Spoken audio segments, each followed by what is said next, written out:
Insta open చేస్తే కొన్ని వీడియోలు వస్తుంటాయి, ఇంకా అవి చూసి ఇక ప్రతి ఒక్కరు అదే క్యారెక్టర్ లెక్క చేసుకుంటే పోతే అది కరెక్ట్ అవుతుందా?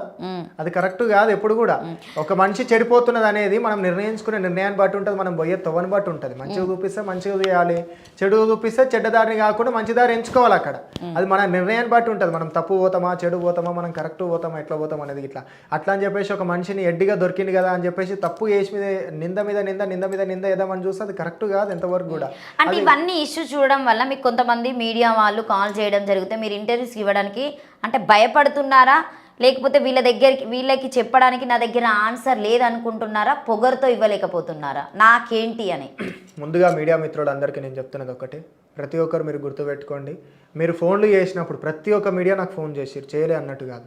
మీరు ఫోన్లు చేసినప్పుడు నేను కొన్ని అనుకోని పరిస్థితుల వల్ల అనుకోని సందర్భాల వల్ల నేను మీకు ఇంటర్వ్యూలు ఇవ్వలేకపోయినా, నాకు కూడా కొన్ని పర్సనల్ ప్రాబ్లమ్స్ అనేవి ఉంటాయి, నాకు కూడా కొన్ని అనేది నేను ఎదుర్కొంటుంటా కాబట్టి నేను మీకు ఇంటర్వ్యూలు ఇవ్వలేకపోయినా అక్కడ నేను ఆగండి అని చెప్పేసి అన్నా కానీ మీరు ఫీల్ అవుతారని చెప్పేసి నేను అనుకోలేదు.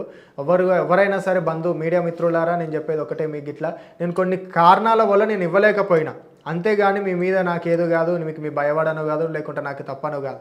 ఈ సొసైటీలో ఇప్పటికే ఇంత ఫేమ్ ఉంటేనే నన్ను తప్పుగా చూపిస్తున్నారు, మళ్ళీ మీకు ఒకరికి మీడియా వాళ్ళకి ఇచ్చి మళ్ళీ ఇంకో మీడియా వాళ్ళకి ఇస్తే నన్ను ఇక చూసే వాళ్ళకి ఇట్లా ఇక ఫుల్ ఫేమస్ అయిపోతున్నాను నా కాడికి, ఇంకా వాళ్ళ డోలిగా వాళ్ళ అదొక అది అయిపోతుంది, ఇష్యూ అయిపోతుంది అనే ఒక కారణం వల్ల, ఇంకోటి నాకు ఫ్యామిలీ ప్రాబ్లమ్స్ వల్ల, ఇంకోటి నేను చెప్తున్నది ఏంటి అంటే మా ఫాదర్కి 2 కళ్ళు కనిపించవు, మా ఫాదర్కి 2 కళ్ళు ఎఫెక్ట్ ఉన్నది, మా ఫాదర్కి పండ్లు అనేవి వచ్చిపోయినాయి, ఆయన వల్ల ఇంకా ఇంకోటి మాకు బ్యాక్ సపోర్ట్ అనేది ఇట్లా మా అమ్మ కాబట్టి మా అమ్మకు కూడా కొంచెం హెల్త్ ఇష్యూ ఉండడం వల్ల మేము చూసుకోవాలి కాబట్టి దాని కారణాల వల్ల నేను మీకు ఇవ్వలేకపోయినా కానీ నాకు మీ మీద ఎట్లాంటి మనస్పర్ధాలు కానీ మీ మీద ఎట్లాంటి యాటిట్యూడ్ కానీ చూపించాలని నాకు లేదు.